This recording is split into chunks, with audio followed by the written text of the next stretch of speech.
ನಾಗರಹೊಳೆ ರಾಷ್ಟ್ರೀಯ ಉದ್ಯಾನದ ಅಂಚಿನ ಗ್ರಾಮಗಳಲ್ಲಿ ವನ್ಯಜೀವಿಗಳ ಹಾವಳಿ ದಿನದಿಂದ ದಿನಕ್ಕೆ ಹೆಚ್ಚಾಗುತ್ತಿದೆ. ಕಾಡಿನಿಂದ ನಾಡಿಗೆ ಬರುತ್ತಿರುವ ಹುಲಿಗಳು ಜನರು ಮತ್ತು ಜಾನುವಾರುಗಳ ಮೇಲೆ ದಾಳಿ ನಡೆಸುತ್ತಿರುವ ಘಟನೆಗಳು ಆತಂಕ ಮೂಡಿಸುತ್ತಿದೆ. ಇದೀಗ ಮೈಸೂರು ಜಿಲ್ಲೆಯ ಹನಗೋಡು ಹೋಬಳಿಯ ಉಡವೇಪುರ ಗ್ರಾಮದಲ್ಲಿ ಜಮೀನಿನಲ್ಲಿ ಮೇಯುತ್ತಿದ್ದ ಜಾನುವಾರಿನ ಮೇಲೆ ಹುಲಿ ದಾಳಿ ನಡೆಸಿ ತೀವ್ರವಾಗಿ ಗಾಯಗೊಳಿಸಿರುವ ಘಟನೆ ನಡೆದಿದೆ. ಮೈಸೂರು ಜಿಲ್ಲೆಯ ಹುಣಸೂರು ತಾಲೂಕಿನ ನಾಗರಹೊಳೆ ರಾಷ್ಟ್ರೀಯ ಉದ್ಯಾನದ ಅಂಚಿನ ಹನಗೋಡು ಹೋಬಳಿಯ ಉಡವೇಪುರ ಗ್ರಾಮದಲ್ಲಿ ಮಂಗಳವಾರ ಈ ಘಟನೆ ನಡೆದಿದೆ. ಗ್ರಾಮದ ರೈತ ರೇವಣ್ಣ ಅವರಿಗೆ ಸೇರಿದ ಜಮೀನಿನಲ್ಲಿ ಹೊಗೆಸೊಪ್ಪು ಬೆಳೆಯುವ ಉಳುಮೆ ಕಾರ್ಯ ಮುಗಿದ ಬಳಿಕ ಜಾನುವಾರುಗಳನ್ನು ಮೇಯಲು ಬಿಡಲಾಗಿತ್ತು. ಈ ವೇಳೆ ಜಮೀನಿನ ಸಮೀಪದ ಪೊದೆಯೊಳಗೆ ಅಡಗಿ ಕುಳಿತಿದ್ದ ಹುಲಿ ಏಕಾಏಕಿ ಹೊರಬಂದು ಜಾನುವಾರಿನ ಮೇಲೆ ದಾಳಿ ನಡೆಸಿದೆ.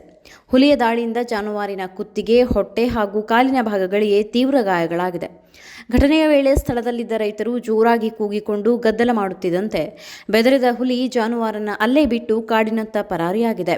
ಗಾಯಗೊಂಡ ಜಾನುವಾರಿಗೆ ಚಿಕಿತ್ಸೆ ನೀಡಲಾಗುತ್ತಿದ್ದು ಗ್ರಾಮದಲ್ಲಿ ಭಯದ ವಾತಾವರಣ ನಿರ್ಮಾಣವಾಗಿದೆ.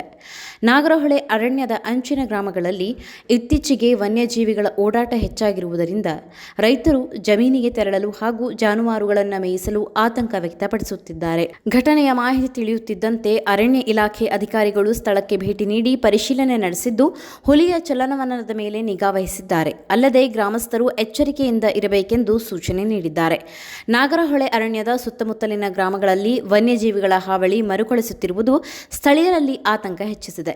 ರೈತರ ಜಾನುವಾರುಗಳ ರಕ್ಷಣೆ ಹಾಗೂ ಗ್ರಾಮಸ್ಥರ ಸುರಕ್ಷತೆಗಾಗಿ ಅರಣ್ಯ ಇಲಾಖೆ ಶಾಶ್ವತ ಕ್ರಮಗಳನ್ನು ಕೈಗೊಳ್ಳಬೇಕು ಎಂಬ ಒತ್ತಾಯ ಕೇಳಿಬರುತ್ತಿದೆ. ವನ್ಯಜೀವಿ ಮಾನವ ಸಂಘರ್ಷವನ್ನು ತಡೆಯಲು ಪರಿಣಾಮಕಾರಿ ಯೋಜನೆ ಜಾರಿಗೆ ತರುವುದು ಈಗ ಅಗತ್ಯವಾಗಿದೆ.